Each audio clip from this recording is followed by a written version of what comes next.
Hello there. Hi, my name is Jerry Miller. I'm the founder of Trendsignal, the trader education company, teaching people how to trade the markets for nearly 19 years now. This is part of our Monday Market Insights section. And today I'm going to be dealing with inflation and the cost of living, or the cost of living crisis, really. Um, so let's start with working or discussing what inflation is. Consumer price inflation is the rate at which the price of goods and services bought by households changes, rises or falls. Obviously, it's rising quite dramatically at the moment, and that's what we're really focusing on. The Office of National Statistics is the government body that works out the inflation rate, the consumer price index, and it does by checking on 180,000 different price quotations for goods and services, and it comes up with its own index. There are two sorts of inflation. The inflation that's driving our inflation at the moment is something called cost push. Cost push pretty much describes what's going on. It's the increasing costs of goods, specifically chips, energy prices, a lot of fuel, that's diesel, petrol, etc., affects the cost of goods in terms of its transport. So there's a lot of inflation that's happening now. Base metals, precious metals, soft commodities, all rising quite sharply, and all of this has been dramatically amplified by the war in Ukraine that's been waged by Russia. The other type of inflation is demand pull, and demand pull is where an economy sees a significant increase in demand for something, pushing the prices up. That is not what is happening at the moment.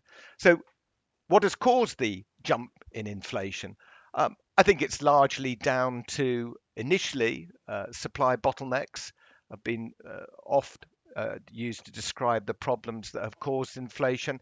And really, it's the sudden end to the pandemic where a lot of developed and developing economies opened up, and there was a sudden demand for all these raw materials, and that's really caused the price of these commodities and resources to go up significantly as consumers and industrial consumers battled to get hold of their of the goods that they needed.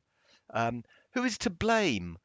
It's difficult to blame anyone really for this. It's certainly not a blame that can be put at the feet of the government here in the UK or indeed any government. It's a global issue.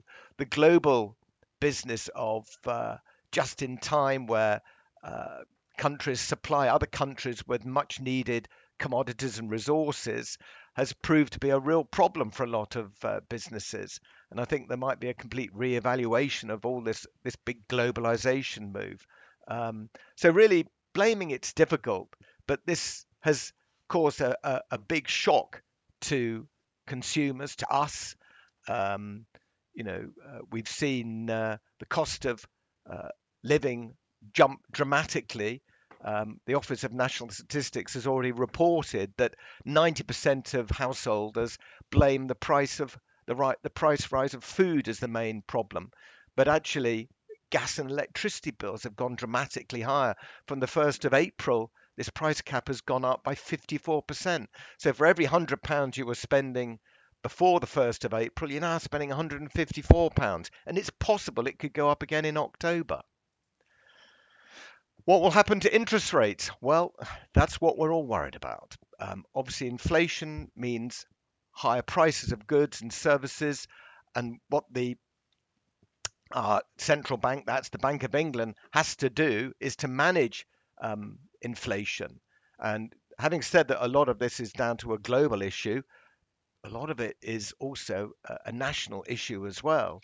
And the Bank of England has to raise rates to reduce the risk that inflation gets sort of baked into longer term expectations, i.e., where people start demanding higher wage settlements and other groups demand even higher wage settlements, and you get this sort of spiral of ever increasing demands on wages and salaries. And it's something that the UK needs to avoid. In fact, every developed and developing country needs to avoid, and it's up to them to take action to do that. The Bank of England was one of the first to raise rates, and it's likely that it's going to raise rates even further. Most economists believe that the money market forecast suggesting that interest rates could get to 2% by the end of 2022. But I think a lot of economists believe that that's a little bit too aggressive. And on the Bank of England's own forecasts of inflation in 2 to 3 years' time, if rates do get up to 2%, that inflation will undershoot the 2% target. So it's interesting. But certainly for now, we're expecting further rises in interest rates, possibly culminating with rates as high as 2% by the end of the year. So what can I do to protect myself from the effects of inflation? I think this is probably the toughest question to ask. The interest you're receiving on bank deposits is woeful. You'll be lucky if you're getting 0.75%. You can be quite clever and tie your money up for longer, for a year or 2 years at a time without any access to it. But it's not great. You're still woefully short of inflation, which is running at about 6%, and it's expected to peak at 8% in the third quarter or even higher. Same thing with bonds. You know, you've probably heard about bonds. You can invest in corporate bonds, sovereign bonds. They're the safest. The 10-year government bonds here in the UK, referred to as gilts, they're yielding about 1.6%. That's nowhere near enough. Equities, the risky of assets, gives the best opportunity to match or beat inflation. But here, I think selection is absolutely key. Analysts say property is probably the best way of keeping pace with inflation. But you know, in the short term, there's a generation of borrowers who've only known record low interest rates, and it's the concern that these particular borrowers will be very sensitive to a sudden increase in rates. And let's face it, if rates go from 1.5% to 3%, that's doubling some a borrower's outgoings. So the advice is just try and fix your mortgage for as further forward as possible to lock in these sort of rates. But of course, people who've already got fixed term rates that are expiring in 1 or 2 years' time are at the mercy of what the markets are at that particular time. Um, Energy costs, fuel costs, not much can be done really. We know that the best deals are really the flexible deals, but I've already mentioned that rates, utility bills, energy, gas and electricity rates have gone up by 54% on average on the 1st of April just gone, and they're likely to go higher. As I said, you can blame world events, you can blame Russia. Maybe you can blame past governments for not investing in nuclear energy. But we are where we are, to use that phrase.